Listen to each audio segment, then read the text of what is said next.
Whatever god in this universe exists, he's a very, very weird one. Oh, oh my gosh. Oh my gosh. Oh my gosh. Okay. Okay. Okay. 29. Let's do this. The elevator to Jane's office opens and she stumbles inside. The last traces of trickster mode are bleeding off her aura. The great gift of this sacred boon has run its course for the evening, and although she is not as grateful as she should be, she nevertheless acknowledges the extraordinary benefit it has afforded her with a slight nod to the mirror. She pulls a hand through her hair, watching the reflection as the last pink coloration fades to black. Jane, this is not the way to handle your problems, going trickster mode every time. She has been campaigning this way for some time now. In fact, it's been over a week since she's last seen in public without the aura bestowed to her by the divine lollipop Juju. There are many benefits to trickster mode in that it imbues one with an endless supply of enthusiasm and supernatural positivity. Additionally, it prevents one from dwelling on any given personal problems or the greater implications of any political statement one might make. However, while a great portion of the electorate adores Jane's elevated sense of charisma and presence when she's in trickster mode, as they should be, there are just as many detractors who claim the whole thing is extremely problematic. I doubt this is true, but I must also acknowledge it exceeds the scope of my expertise to comment on the subject. Yeah, this is something your culture really loves, so I'm not saying anything. Oh my goodness, it's not problematic. Jane erupts alone in the elevator, seemingly talking to herself. She appears to be responding to her own inner monologue, which I admittedly am presently conducting. She appears to agree with me on this matter. The Juju has truly blessed her with great wisdom. I've endured this argument for years, and I honestly cannot see a single thing about it that could be even thinly construed as problematic. Furthermore, despite the fact that I empathetically do not find it to be problematic, I have in the past politely refrained from indulging in the profane pleasures of the trickster lollipop out of respect for those who find it offensive. However, citizens of the human kingdom delight in my tricksy antics, and what kind of politician would I be if I were to deny my core voting demographic with that sort of red meat, or candy, I suppose. To imply that I'm superciliously and recklessly stroking potentially dangerous cultural fires is honestly an insult. I'm guilty of only one crime, energizing my base. She is saying it better than I could possibly say it. It is unusually gratifying to witness a human with such a high regard for hallowed cultural artifacts and unparalleled blessings they bestow upon lesser beings. Wait, who am I talking to? Jane rubs her eyes under her glasses and groans. Trickster mode is also quite exhausting. What a strange quirk of human biology, that excess euphoria must necessarily be followed by crippling despair. She carelessly tosses the lollipop on the floor, lurches toward her desk. No. She turns around promptly, her bolt jolted by surprise of her sudden reversal. She bends over, cradles the lollipop reverently, and situates it carefully in place, signifying respect, atop the mantel, after clearing a place for it, shoving several brittle, worthless objects to the floor. Only then does she drag herself to the desk, legs shaking as if she has just run a great distance. The moment she sits down, her phone begins to ring. Calliope, did you just cause her to do that? Oh gosh, absolute power. It corrupts absolutely. Yes? Yo, don't spend too much time in trickster mode. Is that all you have to say? In general, not by a long shot. But pertaining to this specific issue, yeah, because you should know better. At this rate, you're gonna burn yourself out before we can get to the ballots. Can you just trust me on this for once? I'm a bit too preoccupied at this exact moment to turn my chair backwards and rap at you about the dangers of dope. I know what I'm doing, Dirk. Do I need to remind you that all of this was initially my idea? In that case, how about we tap into some of that outrageous political acumen of yours? Dial back to the manic pixie dream candidate bowl and focus a little more on substantive policy speeches. Oh, come on, Dirk. Both you and I know that isn't how politics work. Yeah, you're right. I can't believe I actually said that with a straight face. You say everything with a straight face. Fair point. Again, see, Jane, this is why you're going to clean his clock in the debates. All I'm saying is, there are better ways to go about unscrupulously manipulating the electorate than burning through your entire lifetime supply of dopamine. Like perhaps gaining the ever-vaunted endorsement of one Jake English? Exactly. You know, the last time we spoke about this issue, I could have sworn you asked me to let you handle Jake? I guess I did say that. Dirk, just stop trying to get Jake to come back. It's...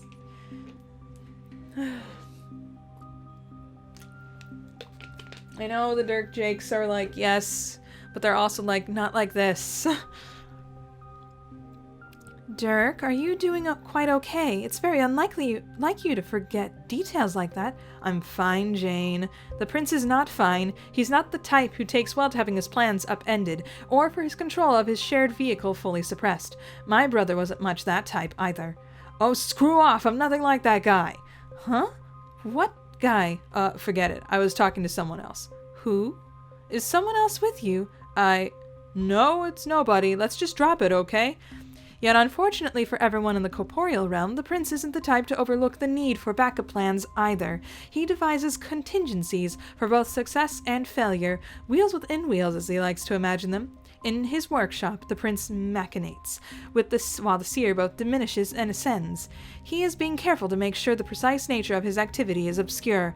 He closes his mind to all observation. He scatters many stray parts across his work table and busies himself with a variety of misleading mechanical tasks to hide the true intent of his schemes from me. But certain objects and actions strike me as more notable than others. That very long red rifle on the table, for instance, a weapon that does not belong to him and has not been in use for some time. He has been returning to the rifle. Between his other menial activities of probable misdirection, he dismantles it, reassembles it, slides off the receiver cover to examine the firing mechanism. The prince clearly believes he's a very clever boy. My brother did too. Jeez. So on the Jake issue, unfortunately my influence is a little limited at the moment. What does that mean? A lot of bull that I don't have time or patience to explain right now. All you need to know is that I am working on a solution to both my problem and yours. Until then, you should figure out how to get Jake to, at the very least, avoid taking a side. He's gonna tranquilize Calliope, maybe even Jake. This isn't good. Actually, I have been thinking, perhaps this attempt to get Jake on our side is the wrong angle from which to approach this vexing problem. Wouldn't it be much easier to discredit or blackmail him? He is much beloved in the Troll Kingdom for his carefully cultivated posterior, true, but we both know that his bottom is not the only intimate attribute for which he is famed amongst trollish citizens. It would take almost nothing to expose his many dalliances through the human media. Hoo boy! I know, not to be judgmental, but his zipper is as loose as his pants are tight. That's not what I meant by hoo boy. You don't think it would work? Oh no, it could work. A certain illusion of boyish innocence is an important part of his brand. You contrast that innocence with the gyrating of his sinewy thighs, beaming raw, sweaty sexuality right into the camera on live TV 5 nights a week. That's what makes Jake English work as a marketable commodity. The tension between the two, the inherent friction there. He's got to look coy as all get out, like he has no idea how sexy he is. Like if you actually got him into bed, he would completely disintegrate into a blushing mess of hesitation and sexless uncertainty. Wow, I've never heard anything more preposterous in my entire life. Yeah, well, his fans get off on it. So what's the problem? The part of your plan that involves exposing his promiscuity with trolls in order to hurt his chances with the human vote, and thereby framing interspecies sex as an inherent scandalous thing. I don't know, Jane, that sounds pretty xenophobic. Not again. What isn't xenophobic? Well, for one thing, what you just said there, probably also xenophobic. What? Sorry, that's just how it is. You either gotta roll with the woke stuff or decide to commit laborious, symbolic, melodramatic suicide in the process of utterly giving up. Yes, it's confusing, and that's why you're lucky to have me as your top advisor and strategist. The prince appears to have discarded the pretense of misdirection at this work table and is focused solely on the red rifle. He clicks the casing back into place. He sets the weapon on his shoulder so he can test the view through the scope. The setting sun bounces off the slick red metal and slices a bar of light across the wall behind him. Dirk, do you want me to deal with Jake or not? You've offered nothing helpful, yet you've shot down all my ideas. That's because lately all your ideas have been terrible, Jane. Seriously, you've got quite the You've got to quit the trickster pop. It's rotting your brain. Your think pan is going down, sister. Oh, gosh. Said the heathen, the cur, the true Philistine. Calliope is biased. Jane's head swivels sharply at the look of the juju on the mantel. She admires it longingly, piously. She'll never relinquish her priceless boon. No matter what reprehensible lies the prince whispers into her ear. Then what do you want me to do? Play defense for a while, like I said. I've got some cakes in the oven, so to speak. But we can't set them on the cooling plate just yet, so go make some fondant in the meantime. Jane frowns. The baking metaphor felt like one contrived purely for her benefit, and therefore condescending. Yet she hates how effective it was. She laments her own weakness for being so easily swayed by well-delivered baking comparison. She lets the prince go and begins making her own plans. In his workshop, the prince lines up an imaginary shot. He pulls the trigger, listens for the pieces inside to slide and click together in a satisfying concert of metallic sounds, impeccably preassembled, perfectly greased. The gun is not loaded, but the shot goes off without a hitch. What do you think you're up to, Prince? Your butt is mine, Jake English. He speaks under his breath inaudibly, perhaps frustrated, unaccustomed to scheming while others look over his shoulder. It's possible he's not as bold or as confident as his own designs as I believed. I said, your butt is mine, Jake English. I almost imagine him going, John Wayne for a second, going Duke. Full Duke. Oh, get on with it. Oh, no. Jake chapter, here we go. Oh my gosh, we only got like 14 chapters left. This is so exciting. Chaps, don't you just love to take a rigorous jaunt through the wilds first thing in the morning, middle of the day, and the last thing in the evening? No. Karkat looks and feels uncomfortable in his red and gray suit. Karkat's in a suit. Sorry. That just tickled me pink. I'm sorry. He's tired from an afternoon of campaigning in the Consort Kingdom. Jake is jaunting rigorously, as he put it, up to the edge of the ridge of the mountain behind his mansion. Every now and then he pauses to accommodate the pace of his less limber friends. By Jove, Karkat, that you are so winded by such little activity is truly alarming. We've been hiking for an hour, jerk. I can already feel my legs starting to lock up. I think they're getting a head start on their rigor mortis. Because you're freaking killing me, is what I'm saying, by making me hike through in nature in a suit. Great work, everyone. You'll be offered a pre-assassinated president to a frenzied electorate. Awesome strategy. Perhaps you need a better calisthenics routine. I can suggest several alterations to your morning workout and even give you a lesson or two myself. My morning workout? I couldn't think of a more offensively presumptuous phrase if I tried. Also, what the heck is calisthenic? Is that the name of your fan cherub? Fan cherub? Oh, get it, because it's got Cal in the name. Karkat's tirade is interrupted as he trips over a protruding tree root. Dave, who's been cheating on their hike, is hovering very slightly off the ground rather than walking, catches Karkat before his face hits the dirt. He sets his companion upright and continues to guide him with his hand on his back as he walks, the way an older human does with a small child who's learning to ride a bicycle. Hey Jake, we're cool on the whole cardio program or whatever. Karkat's not really what I'd call a kinesthetic learner. Hey, I can hold my own in a threshing match better than 99% of the squishy, placid human population of this planet. I was literally training to be a combat specialist in Alternia. Maybe we should sometimes try to remember and respect that fact about me. I'm gonna take another mental note about which material to avoid when writing your campaign speeches. Like, dude is nuts with a sickle, can carve a bloody arc through a surrounding circle of gathered squishy humans, watch their guts spill on the floor while he roars in the sky in honor of his genocidal ancestors. We're kind of trying to downplay the idea that trolls are naturally good at violence and stuff here. Hey, speaking of which, Jake, you want to back Karkat in this election or what? Jake spins around in his worn boots. He bites his lip and looks at the ground. Who hikes in boots? Oh wait, they have hiking boots. Burp. I see. That was your purpose in coming out here. Yeah, that is basically the only reason either of us would waste time climbing a mountain instead of, like, almost perfectly replicating the experience by checking the sweet stock photos of a mountain on CrockerNet image search while spraying our hive with fresh air freshener or something. Oh wait, that reminds me. Isn't it screwed up how Jane literally owns the internet? I never really thought about it, I'd admit.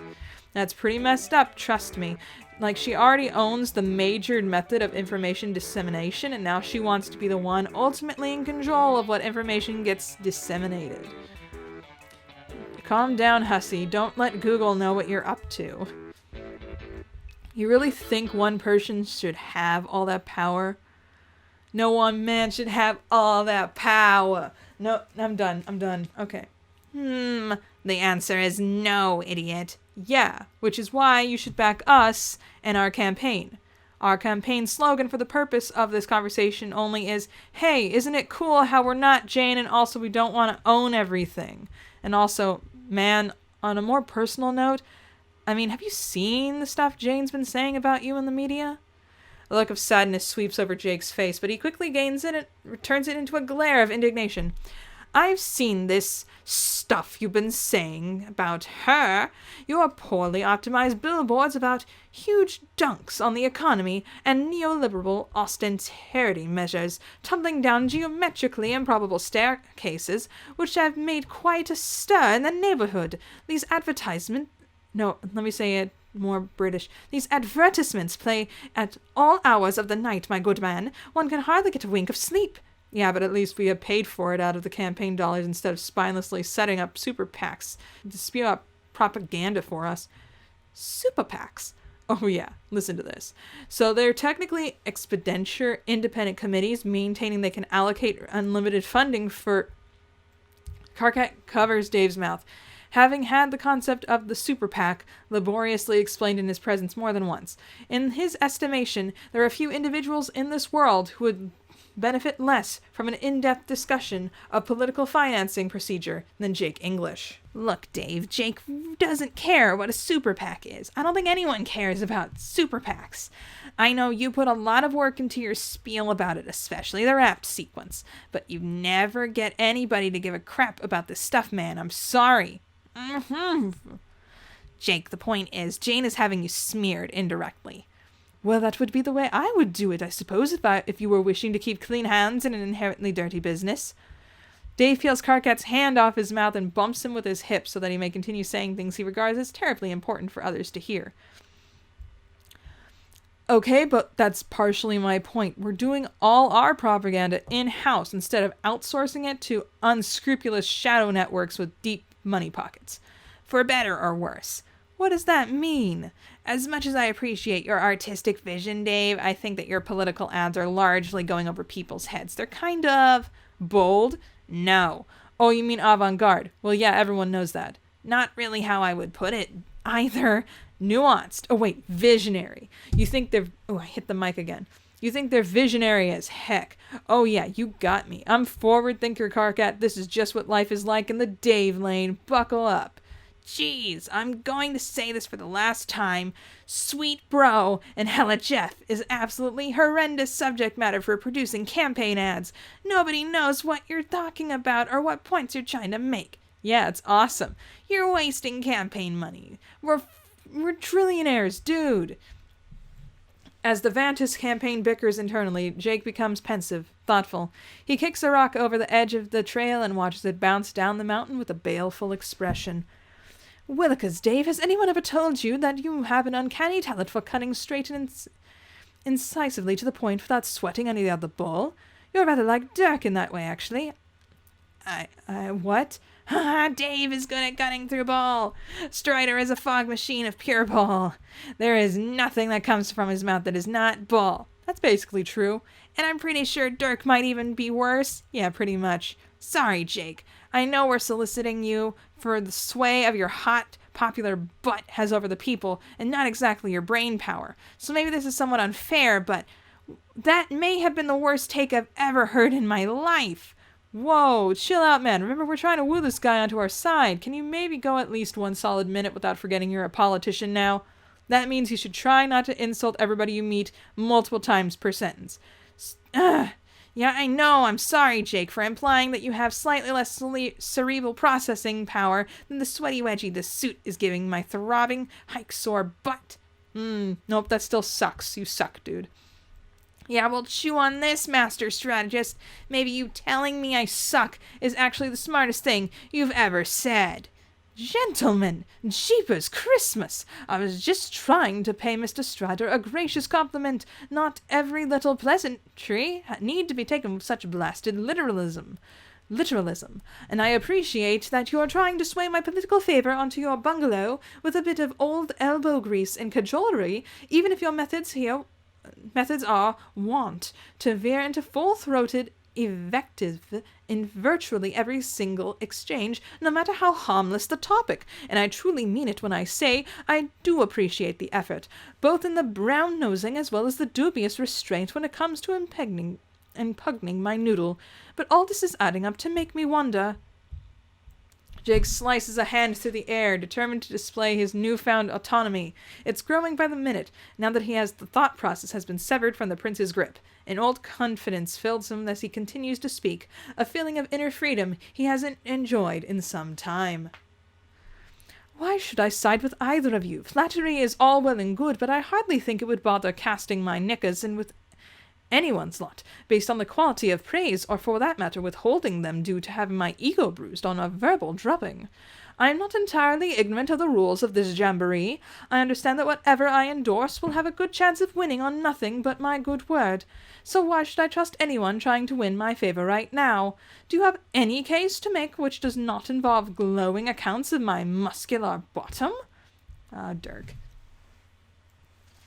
I know it seems like an objectively good thing from some pithy moral standpoint to let everyone in this little drama Jane's cooked up make their own decisions, but trust me, Jake isn't thinking for himself anymore while he was being indirectly controlled.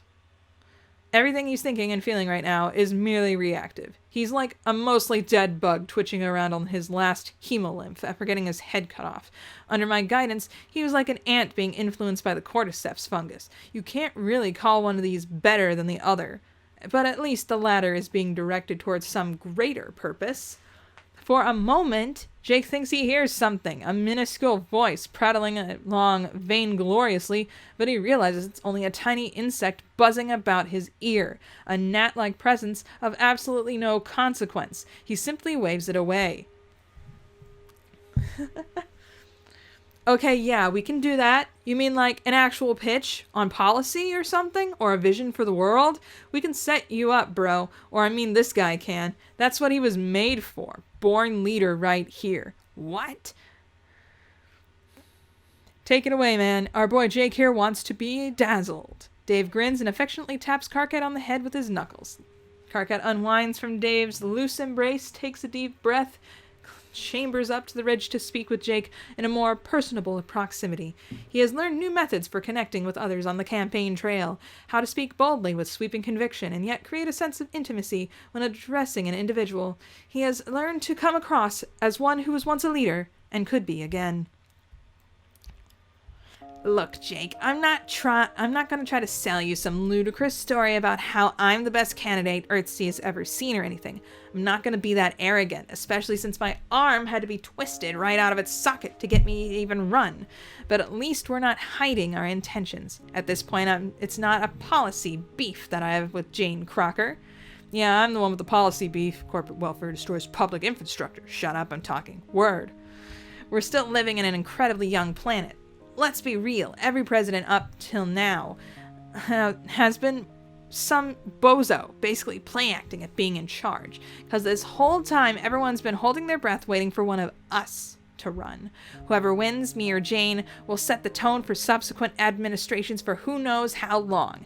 It's entirely possible that Jane will prove to be a competent president. I have no doubts on her administrative acumen, considering that's probably the only thing she has going for her, besides a series of physical attributes, which keep being told aren't too hard on the eyes, but frankly, I still don't know if I'm seeing it. I mean, she's like, all right, I guess. Now, let's not be too unfair, old chap. I think I'm allowed to be unfair when she's holding the reproductive rights of my entire species hostage. Ah, point well met. Jake, she will set a horrible precedent. She's indirect. She's privileged. She's concerned with how things look rather than how things are. No matter how nice she was when you were kids, her dedication to the appearance of what that niceness has already led her down a path of corruption and duplicity. Because when you live inside a skin that's a lie, you'll either grow to fit it or collapse under the unbearable weight of your own spewing cognitive dissonance. Trust me, I know, because I used to spew an untold amount of stuff. Yeah, used to. Dude, what do you want? Get off my bulge. You wanted me to spend some gold to burst out the good stuff? There, I said it. That was the good stuff. I'm done. I did my thing. This is the mincing half-wit. This mincing half-wit in the tiny shorts can do whatever he wants now. No, that was good, man. I was just messing with you. Great job, dude. I love it. Jake chews on these remarks for a minute. He loves Jane and Jake dearly. He has loved both of them for years, on and off, in multiple fashions and configurations, in accordance with human understanding of this feeling. He thinks it would break Jane's heart if he opposed her. Yet hasn't he fired the first shot by broadcasting such scandalous things about him in the media? It was so soon after they nearly had an intimate reconciliation. And the more he thinks of it, the more Jake struggles to believe in the sincerity behind Jake's friendship with him. And the prince? Dirk, as he knows him, hasn't been given much thought by Jake recently. Ooh. So that was all Dirk there. Jake has been savoring the fruits of mental liberation as he's barely aware of, let alone capable of comprehending. When he considers crossing Dirk, he's not afraid of making him angry or hurting his feelings. He simply always wanted to avoid disappointing him. And yet, with the cognitive cloud of Dirk's influence dispelled, Jake cannot shake the feeling that the best course of action would be one that asserts the most independence from Dirk. Disappointment be danged. And to whatever extent the prince extends to put Jake's life in jeopardy, for now, his agency remains safely obscured from his sniper's sight. Well, dash my wig. I'll do it. Dash your what? Yeah. Yeah. We still got some time. Go. 31. And we're back with John and Terezi. Let me just take a few deep breaths.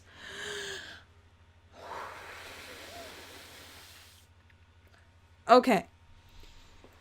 Terezi is munching her way through another tin of human fatherly tobacco. Is she eating tobacco? As John crawls into the back seat. This has been their ritual for several days. Precisely how many, they couldn't say. Between her frequent naps, and his diligence to keeping a lookout for any additional survivors, they've been losing track of time. John, eyes unfocused, stares at the expanse of nothingness. Perhaps he imagines it, but it seems to be the emptiness itself curving against the staggering weight of the black hole they orbit. He hasn't seen any sign of Vriska. He's seen no one at all. It's just him, Terezi, and the sky on all sides. He scoots back to lean against the car door, drawing his knees up to his chest, unsure how to act around Terezi or how much room to give her. She holds out a handful of tobacco. Want some delicious dry candy shavings? No. Do you have any idea what you're eating right now? She shrugs and licks the crumbs off her hand. His eyes can't help but follow the motion of her tongue. It leaves a trail of faintly teal saliva behind that glistens in the strange light coming through the windows. It's like a poison plant. You're not supposed to eat it. You're supposed to put it in a pipe and smoke it. I think if I ate it, I'd probably get mouth cancer or something. Well, if you were blind and you saw with your nose and tongue, it would taste like chocolate. Seriously? So is that kind of like synthenasia? Were our trolls like that? Or is it just you? I've always wondered. Terezi gives him a narrow-eyed look. Her thick eyelashes shadow her gaze. He feels anxious about knowing why, as if he's wanting for something to happen, for something to change. Why, John, are you curious about me? No, I mean, yes. Your whole licking thing has always been kind of weird. A lot of things about you are weird. I feel like we talked a lot, but I still know almost nothing about you, since so many of our conversations were just bull. Well, yeah, I guess. I almost felt like you were trying to fight me or for some reason. Like, I can't just talk to you normally. It always has to be like a jokey argument or a snark off or something. For it to be a snark off, you'd have to prove a worthy opponent, Eggbird. See, like that. You just always do that. Terezi's expression changes in a subtle way, slowly, like a tide like the tide pulling out. She snaps the tobacco tin shut and sets it down on the floor of the car. I suppose I can be pretty difficult to be around. Oh, no, I didn't mean it. I'm sorry, Terezi. He unfolds his legs so he can set a comforting hand on her shoulder. He wonders if he's allowed to let it linger there longer than it should. Look, I've been really depressed and antisocial for the last few years, so I guess nothing is in this insane suicide mission out of nowhere has been making me get philosophical about my relationships and stuff. I think I've been out here long enough that I'm starting to forget what certain basic things feel like, if that makes sense. I feel like I'm all numb inside, and this tooth in my chest isn't helping either. I think I just want to have a real conversation with someone. He pushes her shoulder lightly so they're looking at each other. Terezi, I want to have a real conversation with you.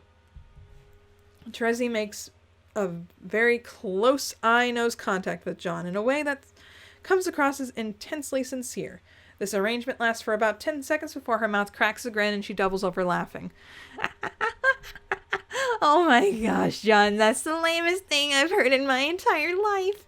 Oh, come on. Egbert, no matter how old or young you are, you never change. You are positively, truly, and undeniably the biggest dork I've ever known. Haha, okay, I get it. Sorry if I said anything. Jeez. Oh, don't look like that. I didn't say it was a bad thing. I actually find it refreshing. She pulls her legs up under her. Her shoes catch the light and reflect over the ceiling in little red dots. John's heart skips a beat. You're wearing Jade's shoes. Terezi, what is with her and wearing Jade's shoes whenever she dies? Quit being Dorothy. This isn't funny anymore. Terezi frowns and then her eyes widen if she's been caught. Her reply is defensive. They were in the wallet. Oh yeah, I guess I put them in there. I like them. I can take them off. I can take them off if it's creeping you out, though. No, it's fine. It just made me think about the doomed timeline, he means, the state of session he entered, where he was confronted with billions of pieces of debris from several shattered planets. He pictures Terezi's lifeless body as it collapses into a corpse-shaped chalk outline she drew for herself. You know what happened, right? The first time we all met up and tried to fight the Condis, we were completely unprepared, and we basically got our butts handed to us. Everybody died. I think a lot about it. I guess it's kind of hard not to think of a lot about seeing all your friends die horrible deaths. And I also think about you from that timeline a lot, too. Me? Why is that? Because you were amazing. I couldn't believe how you could hold it all together while you were literally bleeding to death. Almost like it wasn't even bothering you. Like you were actually in the process of dying horribly, and you still went to the bother of dunking on me with your scarf instructions. You were so brave. It was like you were undefeatable that day, like you were refusing to let us lose. I think I carry around that memory whenever I think of you, and maybe why I always feel like you're sort of steamrolling over me when we talk. I think I'm a little intimidated by you, I guess. I guess it sounds kind of stupid, though. Suddenly, Terezi's voice is very small. I remember all of that. You do? She nods, smiling grimly. That's why I'm out here, you see. That doomed Terezi missed Vriska so much. It was like a hole in her heart. I remember the way she felt, because one time all her memories came flooding back. I even got to see what happened when she died. She and the other Vriska ghost finally found each other. It made me so happy getting to feel as if it was one of my own memories. It just reinforced the feeling that there was something special between us, and I just kept hanging on to that belief right up until, I don't know, now. I've practically devoted my life to certain memories, to the idea that two people can meant to be with such... What? That two people can be meant to be with each other on some cosmic level, even if they always seem to get each other into trouble. All that investment, all that searching, and for what? Over four sweep together, and she just disappears into the void again? What a huge jerk! Terezi. His hand is on her shoulder again, and his other hand has found the other shoulder. John notices his own palm grazing the side of her neck to cup her face. The act made with barely any thought. His own boldness surprises him. You saved everyone. You're the only reason we were able to defeat Lord English and win the game at all. If it weren't for you, me and Roxy would have just floated around in paradox space like a couple of losers with no idea what to do. Even worse, I might have tried to fix things myself. Oh dear God. Yeah. Terezi rests out from under his grasp but doesn't move away. Don't get me wrong, I'm not discounting the objective value of my other self's actions. I'm glad that we didn't all die in a doomed timeline and let Lord English finish eating all of space-time, but I don't feel it. It's not a rational emotion, John. It's like you. Me? Yeah, you. Why are you still out here with me? Because I'm not just gonna leave you here to die? You've made very few overtures regarding the subject of going home. You're just listening to me continue to pointlessly circle this black hole, even though it's obvious that Friska is dead. And you're just letting yourself be out here too, as we spiral down this load gaper together. Oh, I don't know. I hadn't thought about it, to be honest. Exactly. Earthsea is perfect, isn't it? But not for you. You don't feel it. John swallows a thick breath. He reminds himself that he never wanted perfection, never asked for it, yet he feels guilty every day for failing to enjoy it as much as he believes he was supposed to. You're right, I don't. If you've been depressed and antisocial these last few years, I bet your friends miss you. Probably, but for some reason I don't feel like I have anything to go home to.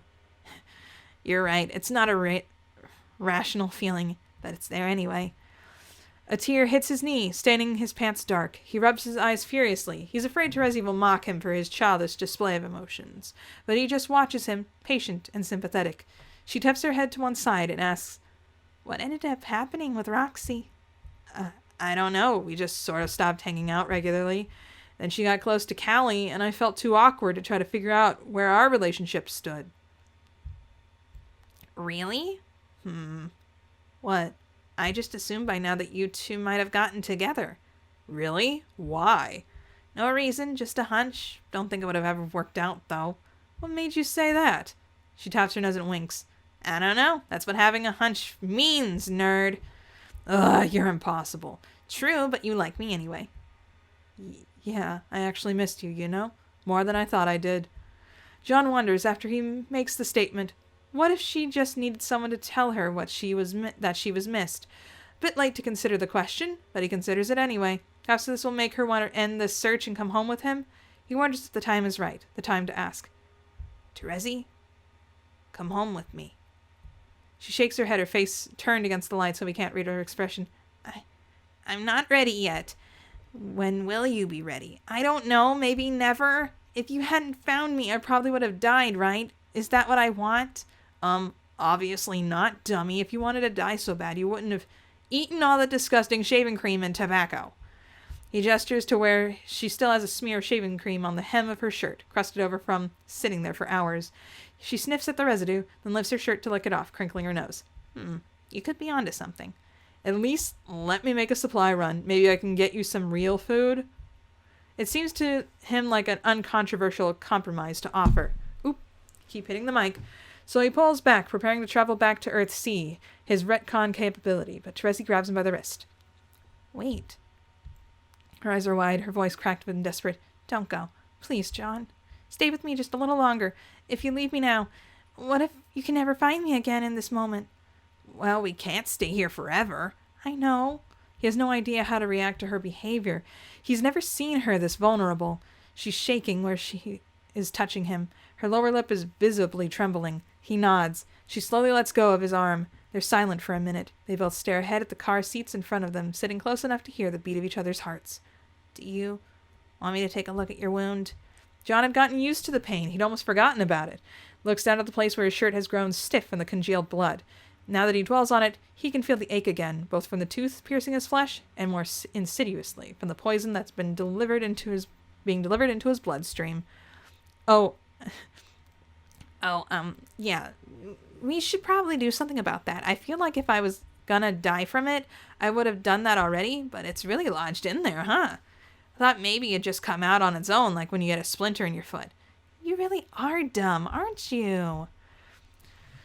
He rolls his eyes. Terezi produces her cane and unsheathes the blade in one fluid motion. The metal rasps against the grain of its sheath rather loudly. I'm sorry. No, it doesn't. The noise resounds through the sealed interior of the car. Actually, drawing a sword is pretty quiet. It only makes that sound in movies. And rings through John's skull like a gunshot. Are you seriously manifesting inaccurate physical properties of a sword for the sole purpose of antago? John reflexively backs up against the door at, screw this, the side of the blade. Whoa. Hold still if you don't want to die for real. He holds still. His eyebrows are knitted with fierce determination. She sets a hand on his... Hold on. Determination! Sets a hand on his thigh and draws the blade up under his shirt. He shivers, letting out a breathy sigh at the coolness of the metal against his bare chest. There's a pinch when the congealed, bloody fabric rips from his skin. He glances down. The wound looks worse than he was imagining. It is far more than just a puncture.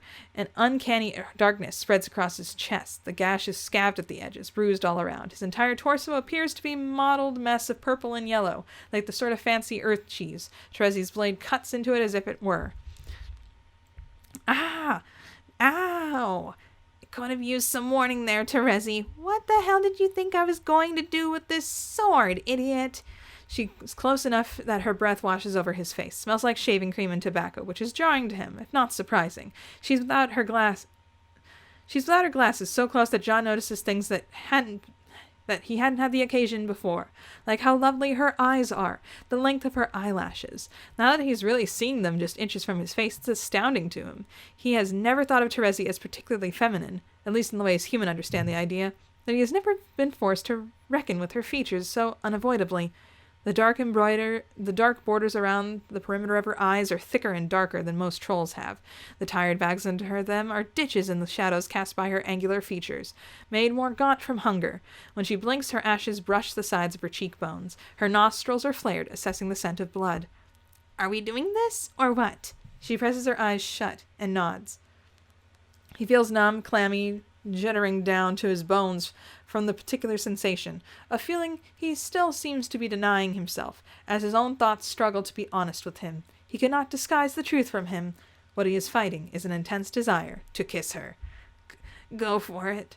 She grinds the sword between two of his ribs. The pain returns instantly, his acclamation erased nearly as quickly. He clenches his hard jaw, his head spins. Terezi's blade catches against something. This is lodged in pretty good. Brace yourself, Egbert, this is gonna sting. He can feel the tooth moving around inside his flesh, the fibrous, spasmodic contractions of his muscles around it. When she retches the blade and pops the tooth out, he isn't proud of the sound he makes. He finally opens his eyes. Terezi's arms are covered in his blood. She tosses the sword down to the floor of the car in what suddenly strikes John as a fairly unhygienic surgical situation, and grabs his shirt with two clenched red fists.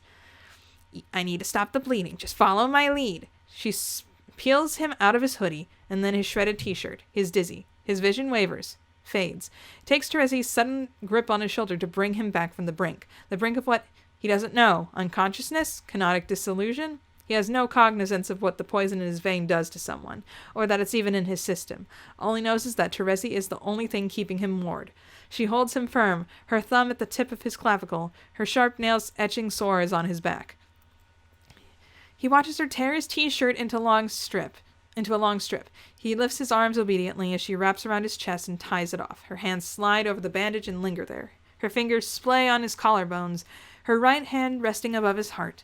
She slides her palms down to his stomach, then around his hips, leaving long bloody streaks along his torso. His blood, 10 uneven tracks of it, one from each of her fingers. When his arms come down, they wrap around her shoulders. Pulling her into his lap feels natural to him, a simple redirection of their momentum to guide her closer when it comes less naturally to the first kiss. Her lips are there, hovering just over his, yet he hesitates, his mind still lying to itself, casting doubt on what it really wants. I don't see a purpose in allowing his self-deceit to continue for much longer. It's wrong to contradict one's true thoughts and feelings, irrational, unbecoming of existence governed by free will. What are you waiting for, John? Oh, for goodness sakes, John, don't say anything stupid right now. He nods stupidly and leans forward to kiss her. Terezi attacks, closing the gap between them. Swiftly, she bites into his mouth, drawing blood from when she sucks his lower lip. He twists his hands into the fabric of her shirt so hard it rides up her back. John can't tell if it's the pain or the arousal that's emboldening him. It's neither. He's simply being barred from ignoring his true thoughts. Even without the aid of the juju, he is fortunate enough to be blessed with the only true form of divinity, to be released from the prison of nonsensical inhibitions, which so often psychologically hobble the more primitive forms of life. In his newfound clarity, he discovers bravery, pulls Terezi's shirt off all the way, and does what he really wants to do, which is ghost his hands all the way up the curve of her spine. She sighs into his mouth. Goodness gracious. Oh my gosh, your blood smells delicious. Whoa, wow, okay, I think you're really pretty in the light of the dead universe. Terezi rears back with a faint snarl and wraps both her hands around his neck. She doesn't press down, but the weight of her thumbs on his throat makes his heart race. Didn't I tell you don't say anything stupid?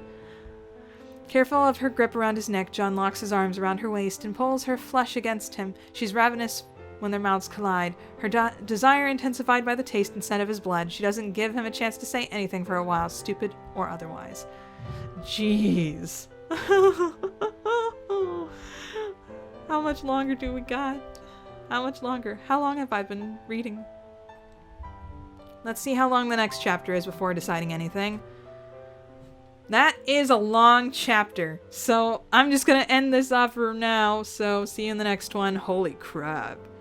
Hey there. Consider becoming a patron, just like the phenomenal Gerald Thomas and Bleed Red.